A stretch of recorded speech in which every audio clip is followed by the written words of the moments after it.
We always knew that XRP played a role, maybe as a reserve currency of the new financial system, some would suggest.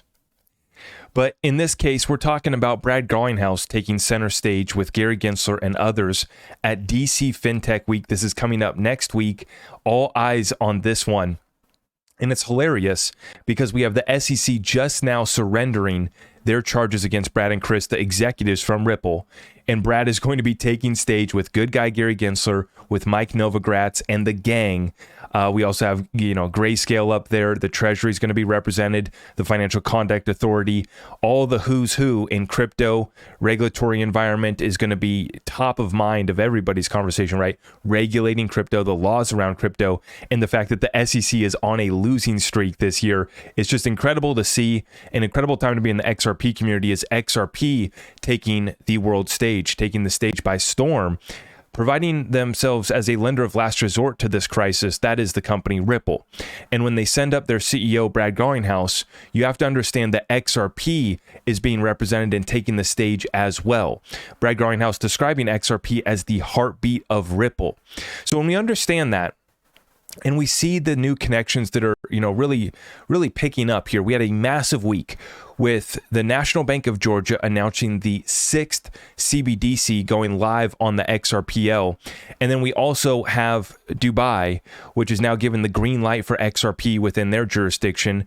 And the Dubai Regulatory Agency Group, I forget the name of them, they actually are part of a 72 country network that basically follow the same laws and understanding as well. So it's not just going live in Dubai. It's not just Ripple taking over Dubai at their Swell conference, which is going to be taking place just after DC Fintech Week. So we have Brad taking stage with Gary Gensler in DC, and then we have them going to Dubai where they have their new hub, financial hub set up there. And we know that they now have the green light for XRP over there as well. Now, this is going to be very interesting. Could we see a potential settlement coming in next week? I have to throw this out there. Could we see a potential settlement coming in next week before Gary Gensler and Brad take the stage? Now, I don't think that they're taking stage at the same time, but it's going to be very interesting to watch this one. A lot of rumors starting to swirl here once again. The XRP community doing what we do best, a little bit of speculation, right? And so we're going to have a lot of fun in this episode. Let's run through it. We're going to go through it quickly. And if you're new here, make sure you subscribe, hit that notification bell, and if you appreciate the updates, let's tap it, let's smack it, let's do something with that thumbs up. And we appreciate you for dropping a comment, showing some love as well too. Everything's at my website, zachrector.com, by the way. Taking a look at the charts, Bitcoin finishing off the week at 34,600, and it was back down to about 34,000 at one point Friday, but now it has recovered here slightly. XRP at 61 cents, finishing off Friday here back above 61 cents. Very strong for XRP. Now, we also see what happened here is the DXY got killed. And you absolutely love to see it, don't you? Back down to 105 for the DXY. That's a big, massive move back down for the DXY. We're going to be watching that one, and I got some further analysis for that coming here shortly. 2-year, just smacked. 10-year, absolutely smacked. 4.84 for your 2-year, 4.5 right here for your 10-year. Okay. And we actually did see their reporting now. This is actually kind of hilarious. They're reporting mortgages fell this week, right? And they fell like 0.03%, right? Like the mortgage rates, they're impacted by this 10-year, and they did cool off here slightly because the Fed gave us another pause. And then the 10-year has fallen back down here to 4.5% off of the most recent highs. It was at about 5%. First time it was back up about 5% since 2007, the great financial crisis. If you want to know where we're at on the timeline, look out. But the news doing what they do best, running with the headlines, that the mortgages and the mortgage, the mortgage lenders, God bless them, many layoffs happening in that sector of the real estate. And what you see right now is that the demand has fallen off to the lowest level since the 90s. We haven't seen mortgage demand this low since the 90s. That's how bad this is. And with that 10-year dropping, your mortgages are going to drop slightly. And now may be an opportunity to buy the dip on the mortgages. But still, we need to see prices come down a lot more. But I'll be dropping another real estate update this weekend. So make sure you guys stay tuned with that, okay? Let's get back to the charts. So like I said, 10-year and 2-year both smacked. Oil basically cooled off back again down to $85, but we did see silver pump finishing the week back above $23, and then gold was back above 2K once again on Friday, but then did cool off once again. Nvidia just taken off here once again, back up to 450. Nvidia rallying along with the rest of the stock market. S&P 500 up again. And see, this is very clear. I'm gonna can I hide that? No. Let's hide that. Right now we're looking at this S&P 500. If we don't get a clean breakthrough up through here, basically at 4,400 on the S&P, just watch for this thing to get clean back out again to the lower 4,000s. This thing's on its way to 4,000, and we easily could go even lower than that. But remember, a lot of folks were in denial that we'd even come back down to this level, 4,100. But we tapped on that pretty good, bouncing back up this week. And like I said, the rest of the stock market as well, Dow Jones back up again. So let's get right on into it with Peter Schiff. The US dollar index, that's that DXY that I just showed you guys, put in a decisive top with an outside reversal week where the index took out the prior week's high, then closed below the prior week's low. A dollar top reaffirms an inflation bottom. That means the CPI will be moving further above the Fed's 2% target. So essentially, the DXY got all the way up to about 114, 115 last year, and that's what cooled off inflation, right? Inflation was running all the way up to 9%, and then we saw that DXY got stronger towards the end of last year. And that's what started to cool off inflation as we were getting more purchasing power for our dollar. This was a flight to dollars last year. And then we topped out for the DXY. And ever since, we've been coming back down. Now, most recently, we've had a rally this year. We had a pretty decent rally this year. If you zoom out and you see that DXY back above 100, back up to 106 is where we were at. And now we're breaking back down to 105 at the time of this recording. So if we got that top for the DXY, we're coming back down. What does that mean? That means inflation's going back up. Peter Schiff putting that together so well, and that analysis is key to understanding what happens next here, right? This is going to be a period of stagflation, and this is the worst case scenario for the middle class and poor. Now, we continue on here. Genevieve Roche Dector, she shares this market update for basically what we got this week. First off, it started with the Fed pausing interest rate hikes, Daddy Powell taking it soft on us.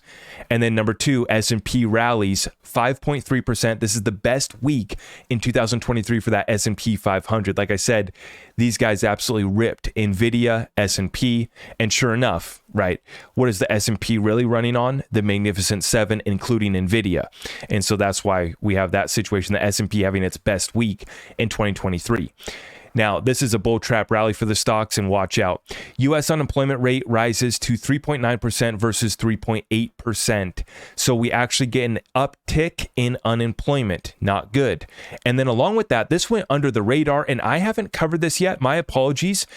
Sometimes we forget about our Canadian friends up north, and maybe a quick shout out and a quick prayer for our brothers and sisters up north, because Canada enters a technical recession with GDP contracting 0.1% in Q3, 2 quarters in a row of negative GDP growth. We have entered a technical recession. Probably shouldn't call it a recession though, because we want to be politically correct.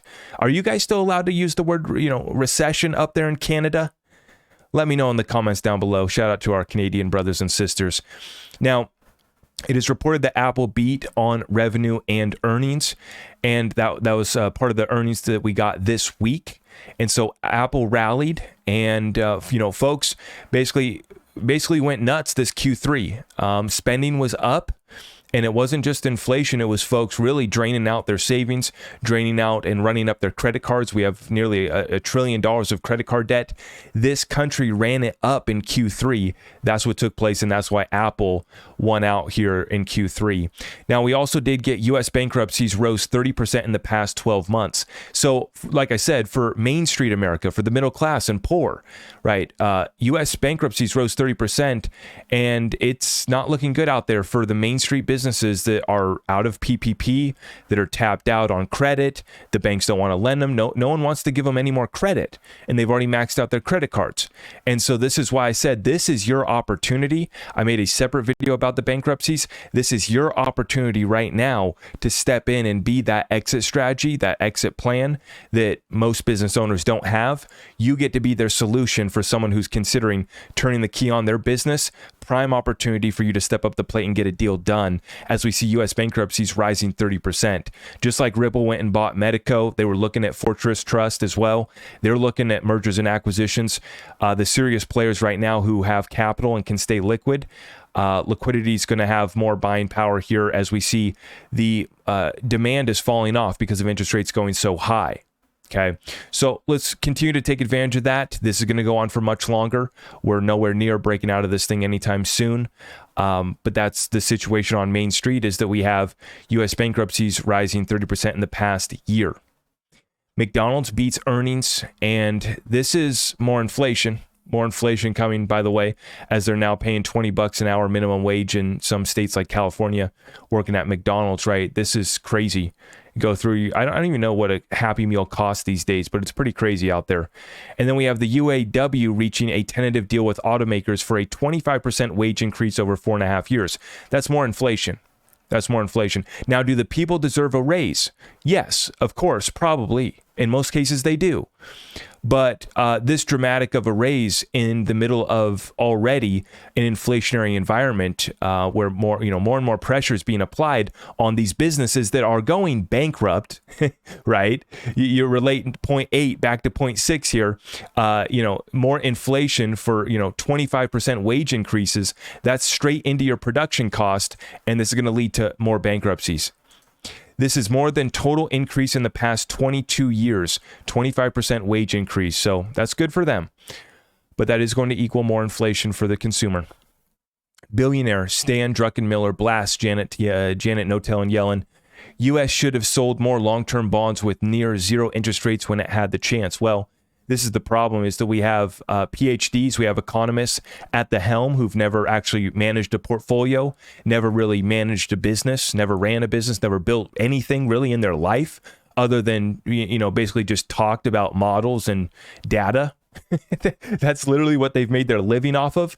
And, that's why talking head pundits at the helm of the Treasury don't do us too well. And that's Janet Notel and Yellen. God bless her. God bless her.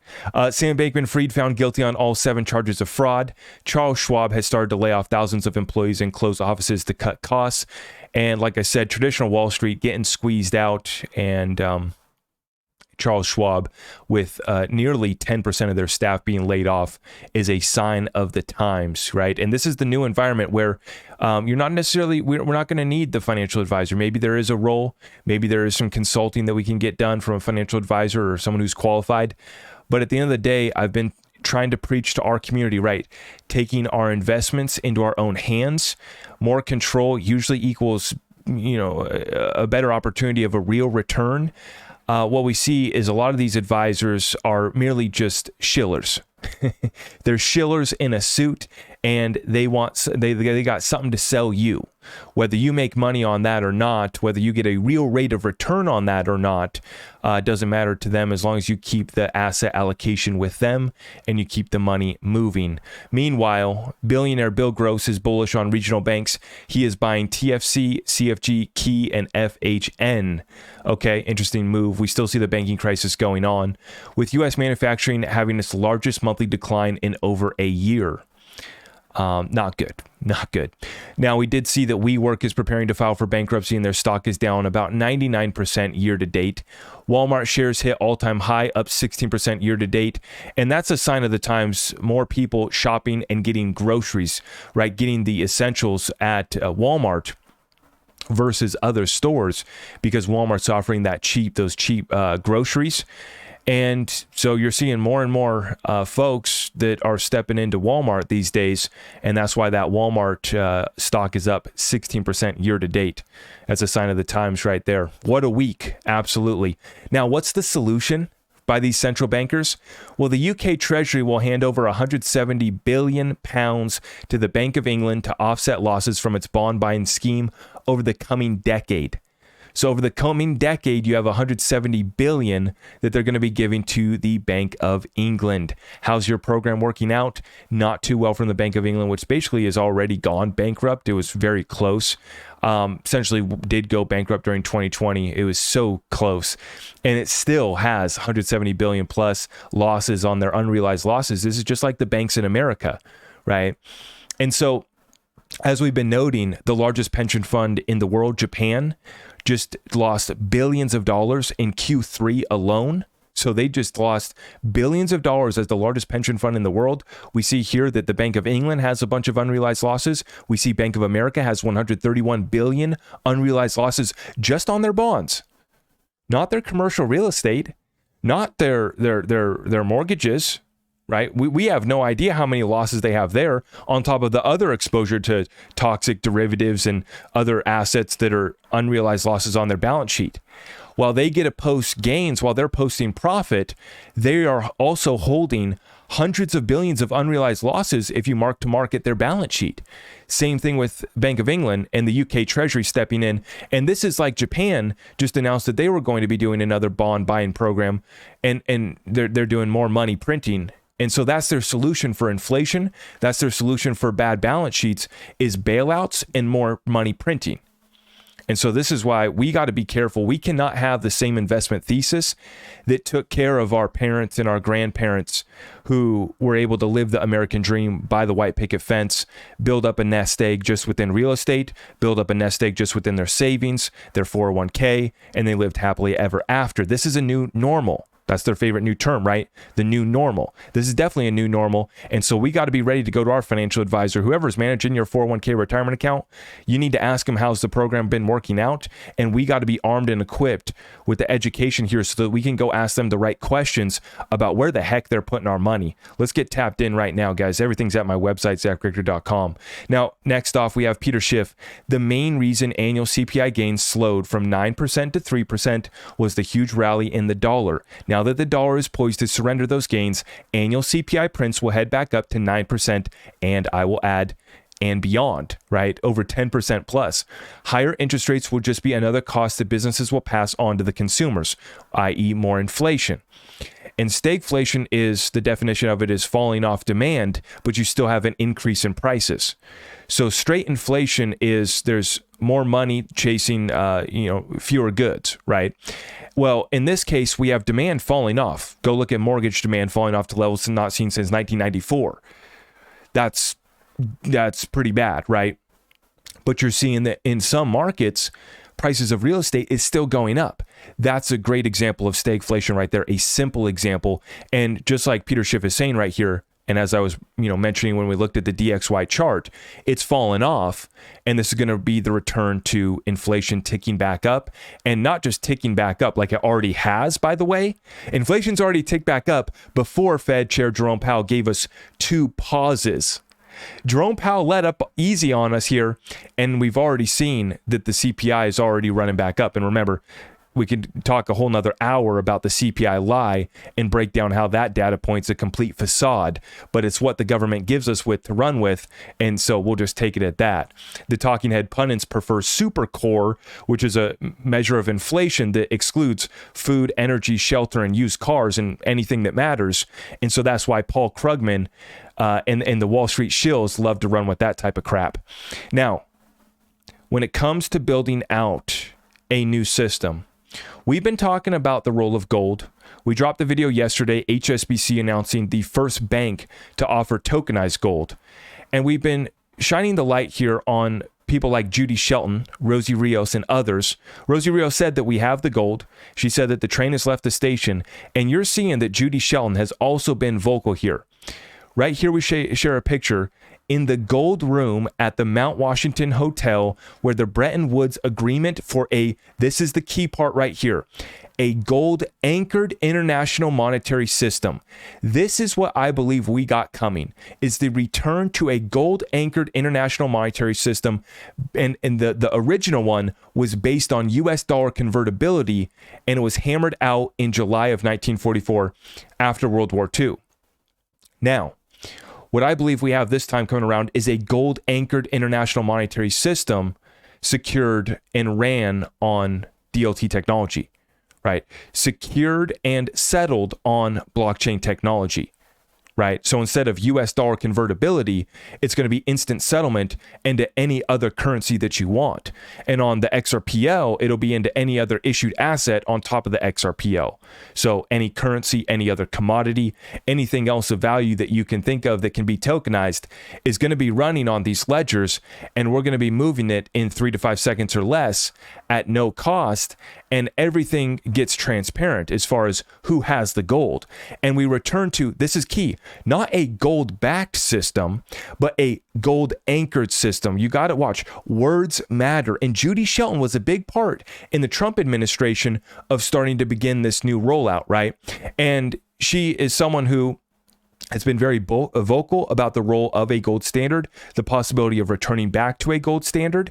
And the key part is gold anchored. This is what we expect BRICS to be in the middle of rolling out as well. Much of the stuff still hasn't been unveiled yet. We saw a massive summit this year. And as I've highlighted too, not only does BRICS love gold, they love real commodities, and they have control of a lot of the world's commodities that the world actually needs to run on. See, this is the big lie, is that the world doesn't need fiat funny money to actually run. What it needs is real commodities. And if you have a trade settlement system that's fair, neutral, on a level playing field, that's what the world is going to choose versus a system of suppression, terror, and abuse, which is what the US dollar has done through our US dollar reserve currency status, backed by the largest military no demand. And I'm not going to talk about that, but you guys know what we're talking about here. Finally, we start to see the rollout of the new system with HSBC announcing tokenized gold being issued for their institutional clients. This is the start of something great. Now, speaking of some great things happening, I wish I was making this up. I can't make this stuff up, folks. All the world is a stage. And take a look at what we're talking about here. This is going to be DC Fintech Week. And this post was shared here by the Bank for International Settlements, which, I mean, guys, it's just one big club here.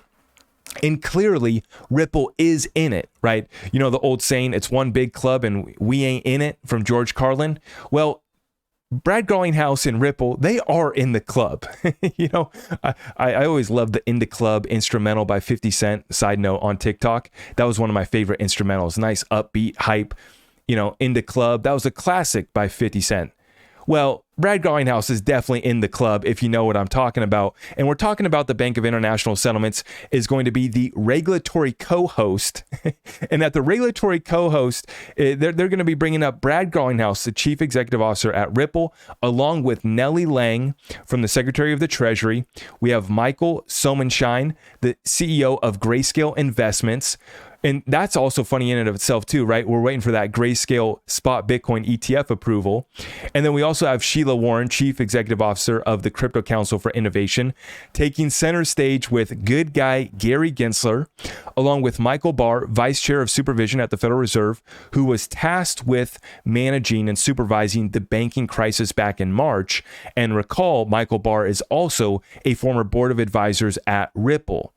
Now, we also have the Ethereum gang showing up, and that would be Michael Novogratz, CEO of Galaxy Investment Partners, showing up alongside Chief Data Information Intelligence Officer from the Financial Conduct Authority, which is Jessica Rusu. Remember, the Financial Conduct Authority is who manages the markets over there in Great Britain, in the UK. So this is going to be showcasing, this is DC Fintech Week. Top of mind is going to be regulations. It's going to be laws, spot Bitcoin ETF. And then, how do we not talk about this, right? The big elephant in the room is Brad Garlinghouse just had his charges surrendered and dropped, completely dismissed by good guy Gary Gensler and his SEC. They completely dismiss, drop, and surrender the charges against Brad and Chris, and they've taken a complete loss against Ripple, right? Now, it was so great. Mr. Huber put this together. He says, can you imagine these guys sharing a stage? Now, I'm going to play this clip. I got to give you a language warning. Brad Garlinghouse does drop an F-bomb in this clip. So be careful here because Brad Garlinghouse, this is classic though. You guys got to listen in on this one. Joe Lubin, who there needs to be clarity in the market. Sometimes incumbents will use regulation to block new entrants into the system. The United States is fucked. Joe Lubin, who there needs to be clarity in the market. Sometimes incumbents will use regulation to block new entrants into the system. Now, good thing Brad's clip played a little bit quieter, so hopefully the F-bomb wasn't too loud. But he says the United States is effed, and this is Brad. He's going to be taking stage here with Gary Gensler, with Mike Novogratz, and the whole entire gang. And this is all happening while Ripple is going to be the darling of DC, the darling of Wall Street, and basically the new financial markets accepting Ripple, who's been working with banks and the institutions for a very long time. But on the other end of the spectrum, we have Ethereum getting completely exposed, the SEC getting completely exposed. I'm about to talk about another loss that they just took, but we also have Ethereum co-founder Joseph Lubin. It's been, uncovered here that he robbed his earliest employees of the value of stock awards that drew them to his blockchain firm Consensus in the first place. Ex-workers allege in a lawsuit per Bloomberg. Now, let's let Joseph Lubin have his day in court, just like we've allowed Brad, Chris, and Ripple to have their day in court, and they've won basically on all counts besides the sales to institutional investors. But we did get to see this came out here today. Very interesting from Stuart Alderati, Chief Legal Officer at Ripple. Another loss this week for the SEC. The streak continues. The Second Circuit in the SEC versus Govel held that the SEC can't ask for a crippling disgorgement award without first proving that investors suffered actual financial harm. In other words, no harm, no foul. Now, where should we apply that to?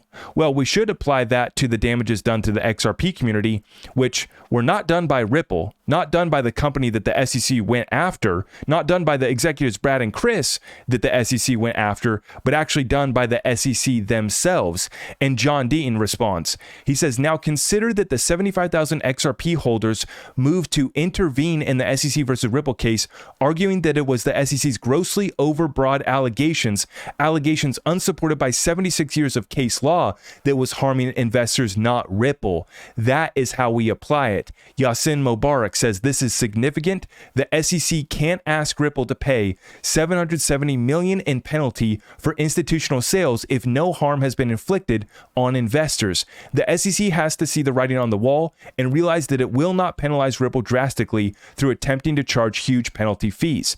And part of that's ODL sales, which Ripple may have a very strong case that those aren't an investment contract.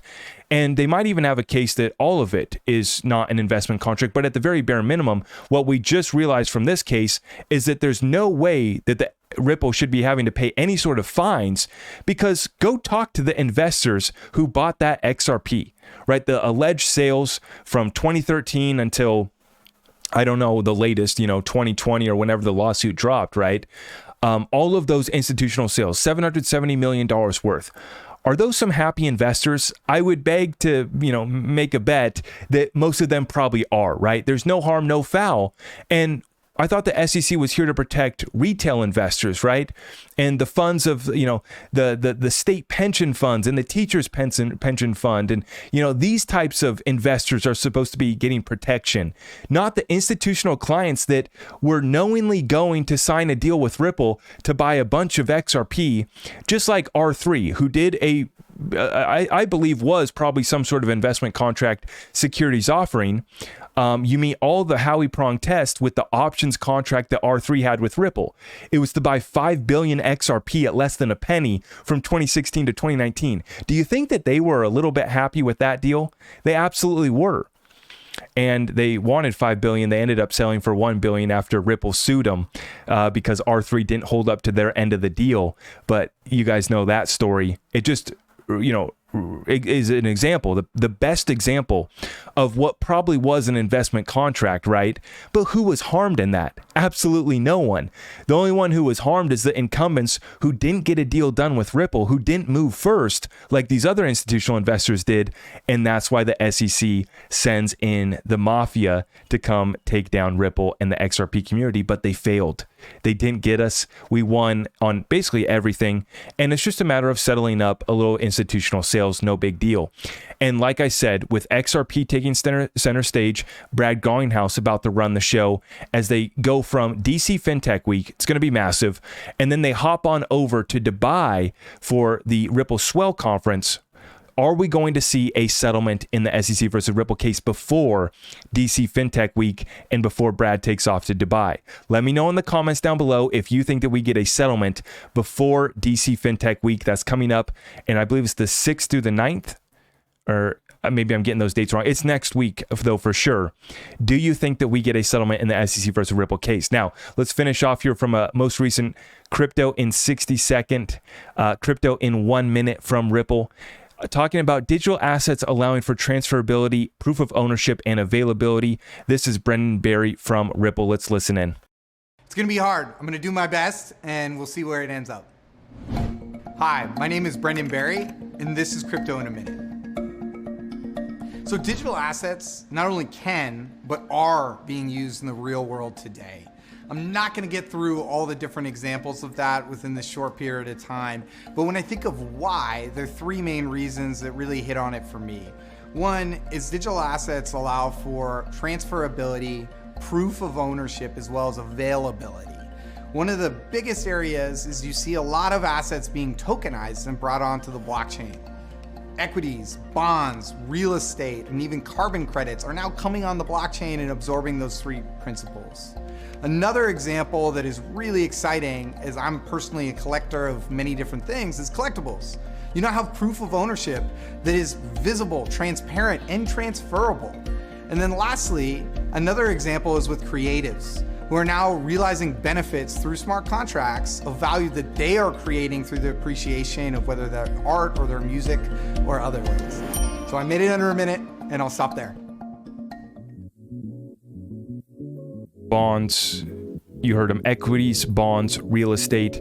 And what's so great about this, folks, is that we get the additional utility coming to the XRPL right as XRP is taking center stage, full legal clarity. This is the best place to be in right now. And make sure you guys stay tuned. We got more content coming on the way. I'm going to see you guys in the next one. God bless you all.